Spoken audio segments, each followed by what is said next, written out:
ደብዳቤ በመጻጻፍ የቀናች የክርስቶስ ሃይማኖትን ያስፋፋ ቅዱስ አባት እንኳን አደረሳችሁ። ቪዲዮ ለሁሉም እንዲዳረስ ቻናሉ አዲስ ስለሆነ ሁላችሁም ሰብስክራይብ አድርጋችሁ በመጀመር ቪዲዮውን ላይክ በማድረግ ድጋፋችሁ እንድትገልጹልኝ ጠይቃችኋለሁ።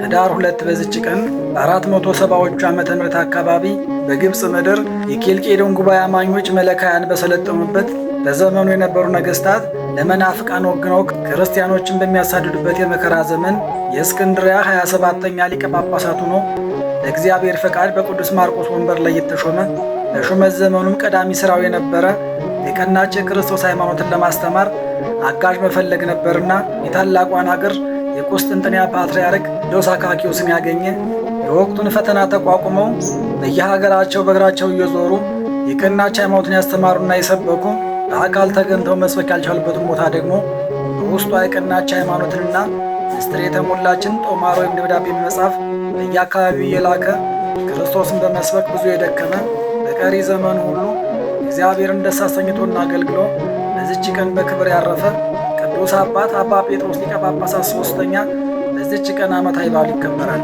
የእስክንድርያ ሊቀ ጳጳስ ሆኖ በቅዱስ ማርቆስ ወንበር ላይ በቆየበት 15 ዓመት ውስጥ የክርስቶስን መንጋዎች በሚገባ ጠብቆና እግዚአብሔርን አገልግሎ በዚች ቀን ያረፈ 33ኛው የእስክንድርያ ሊቀ ጳጳስ አባ ስንቲሩ በዚች ቀን ዓመታዊ በዓሉ ይከበራል። ቅድስት ሴቴኔዋ ነቢይትና ቅድስት አነስጣስያም በዚች ቀን ዓመታዊ በዓላቸው ይታሰባል።